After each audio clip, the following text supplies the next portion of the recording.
Coming up next, how Governor Abbott's hiring freeze will affect UT Austin. We examine the gender disparity at UT's Cockrell School of Engineering.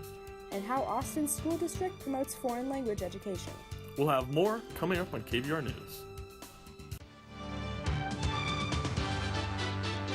Broadcasting live from the Texas Student Television Studios at the University of Texas. You're watching KVR News at 9, Austin's leader for live local UT coverage.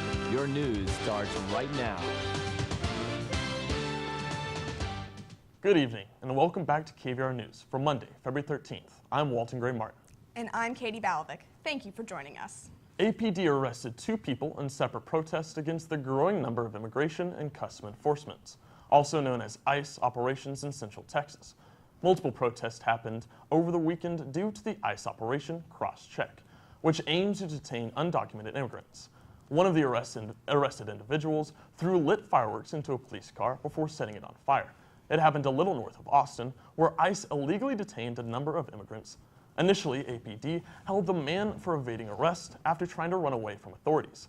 Another protester was arrested on East Cesar Chavez Street for aggravated assault. U.S. Representative Joaquin Castro confirmed ICE conducted sweeping raids and arrests in Austin. Castro, a Democrat from San Antonio, was the first public official to confirm on the immigration arrests. According to the Mexican consulate, ICE arrested 44 people total.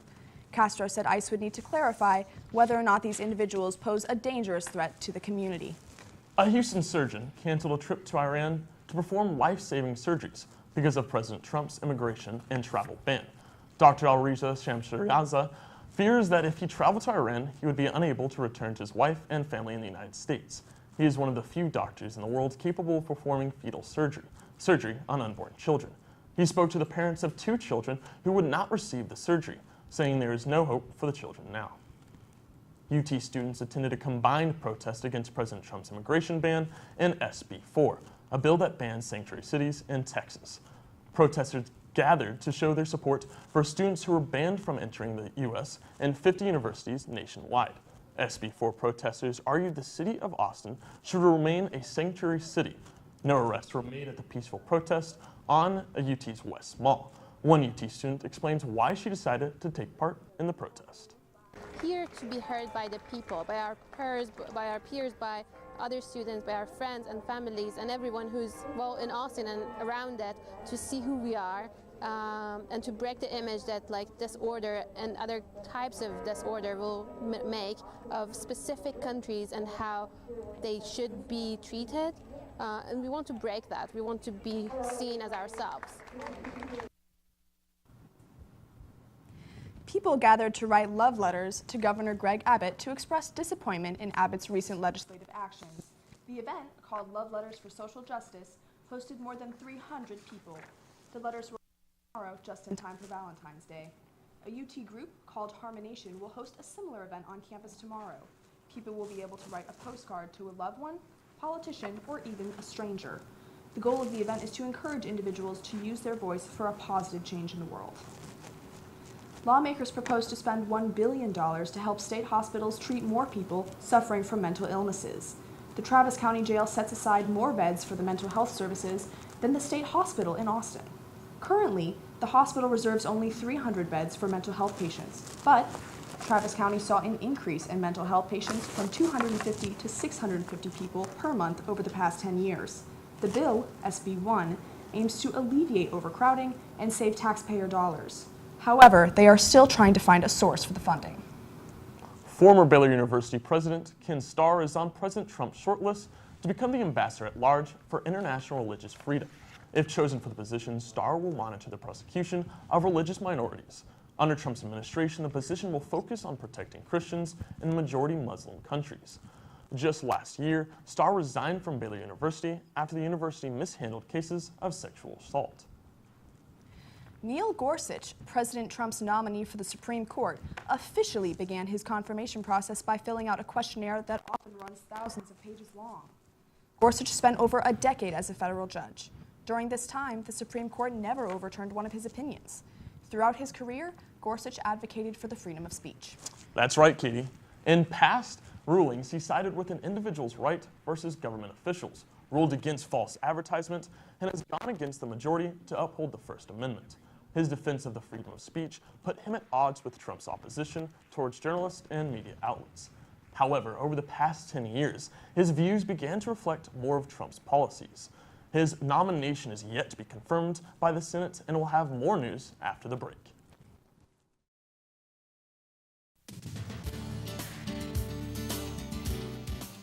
Have a news tip or story idea? Call the KVR News Tip Line, 475-8181.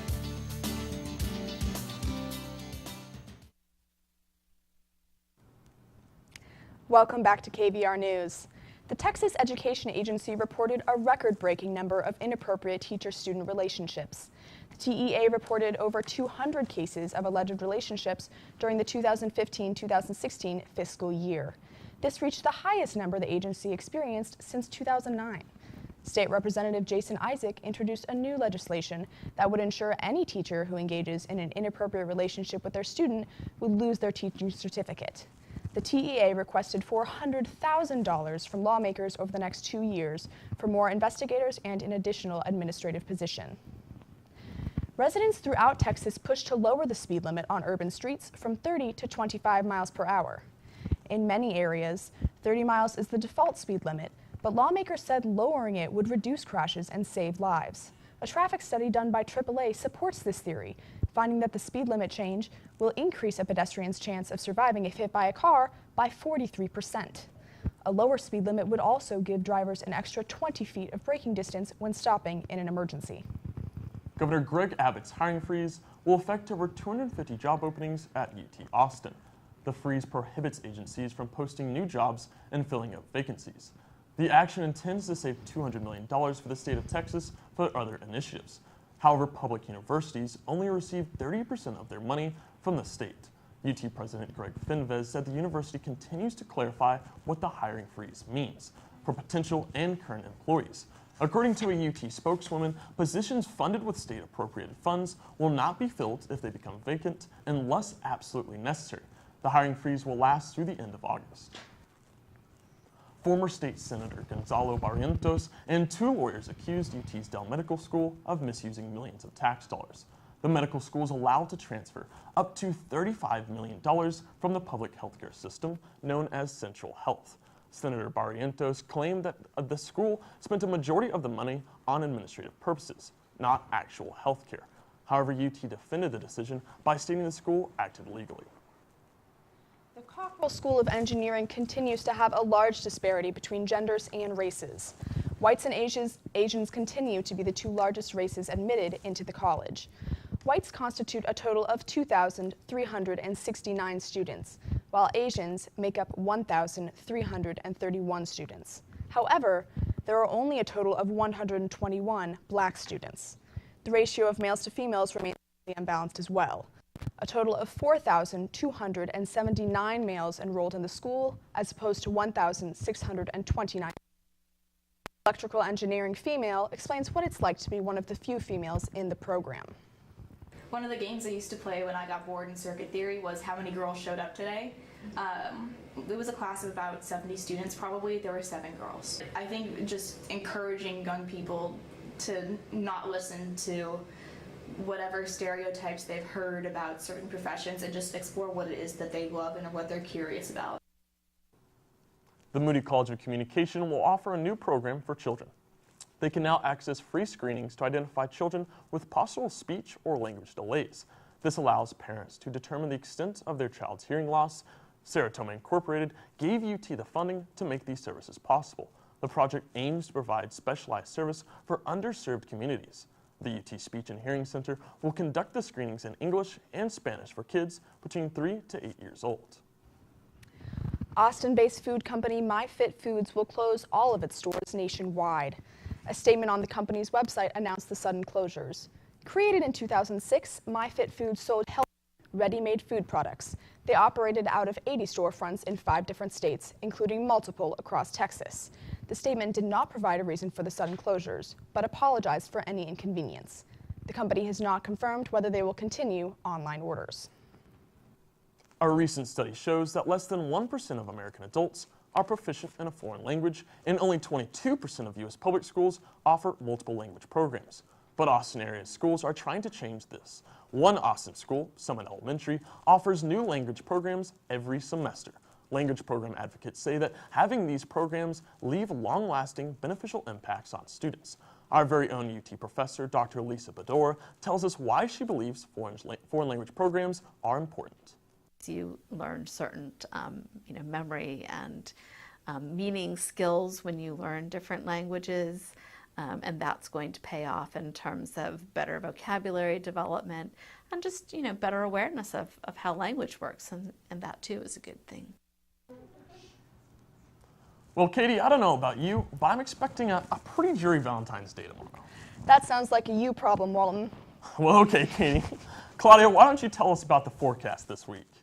Well, Watson and Katie, Valentine's Day is going to be rainy during the day, but that's perfect for cuddle weather. We'll have more after the break.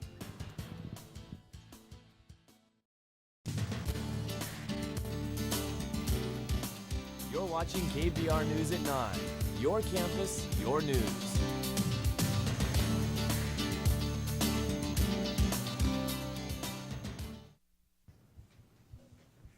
So today we were expecting some rain, but as I was walking around campus, all I felt was the humidity. But the rain will be coming tomorrow during the day when there will be severe thunderstorms.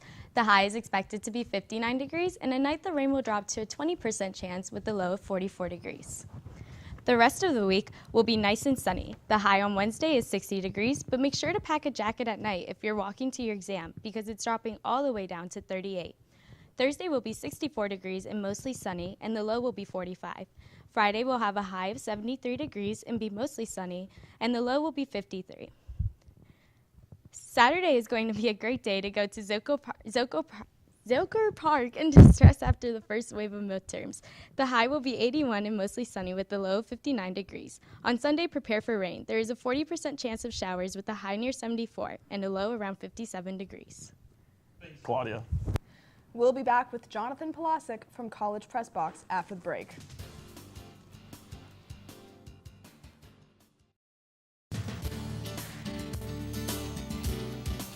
You're watching KVR News at 9. Your campus, your news.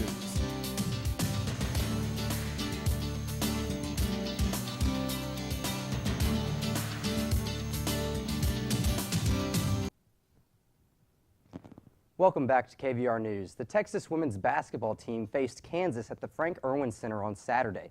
The Longhorns blew out the Jayhawks 75-42 for a 14th straight Big 12 victory. There's been breaking news. Texas defeated 4th-ranked Florida State 92-88 in double overtime. Texas is currently on a 19-game win streak. It's the second longest in the NCAA, and the Longhorns will return to Big 12 play against Oklahoma on Saturday. The Texas men's basketball team fell to Oklahoma State 84-71 on Saturday in Stillwater. Texas was led by freshman forward Jarrett Allen, who put up 18 en route to his 9th double-double on the season. Despite his performance, the Longhorns fall to 10-15 on the season and 4-8 in Big 12 play. Texas will face Oklahoma in Norman on Tuesday. Moving to the Dish, Texas baseball begins its season on Friday against Rice at Dish Falk Field. Our very own Tyler King caught up with first-year head coach David Pierce at a preseason practice, and he reports that new changes with the facilities and offensive philosophy could result in a promising 2017 season. After 19 years, Texas baseball has a new head coach. David Pierce steps in for Augie Grudo in 2017, and Coach Pierce is pleased with the way the team has responded so far to the new staff. When you come into this type of transition, there's a lot of newness for the players. They've been great and receptive. We had a good idea of what type of players we were getting. There are a few noticeable changes here at Dish Falk this season. There's new field turf, but also the outfield fences were brought in. Junior pitcher Morgan Cooper, however, says that the new fences will not change how he pitches. Still got to hit it. It'll probably make a difference. Some balls in the past that have hit the wall are going to go out, but mentality as a pitcher is they still got to hit it. With the changes in the fences, the hitters have enjoyed the new dimensions, but also they enjoy the new offensive philosophy. And so now that's kind of the mindset. We're getting in the box. We're here to rake. We're not afraid of anybody, and there's no more play for one run. We're playing to score every single inning. And that's kind of our mindset now. The Longhorns will begin the season this weekend at home against the Rice Owls in a 4-game series starting on Friday night. We're going to see if balls will fly out. We moved the fences in, but the baseball gods here don't let balls fly out very much, so we'll see what happens. For College Press Box, I'm Tyler King. Last year, Texas baseball finished 25-32 on the season and 10-14 in Big 12 play. Under the direction of Coach Pierce, what can be expected from the Texas baseball program this season? Well, last year with Coach Augie Garrido, you had a lot of small ball, lots of bunting, moving the runner over, sacrifice. This year, you can expect a lot more offensive production. The players are going to be swinging freely, and hopefully we're going to see a lot more runners on base and a lot more runs coming across the plate, because these past few years, Texas has been dreadful offensively. Well, thanks for joining us, Jonathan. Our Khortlyn Cole is here to tell us what's happening in Hollywood. Khortlyn? Adele hits it big at the 59th Annual Grammy Awards. Lego Batman dominates 50 Shades Darker, and Saturday Night Live has their best show this season. All this and more entertainment news coming up after the break.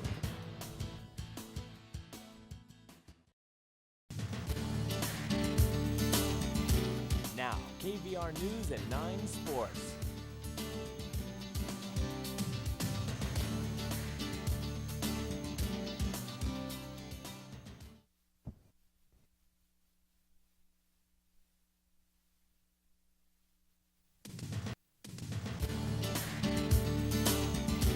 Now, KVR News at 9 Sports.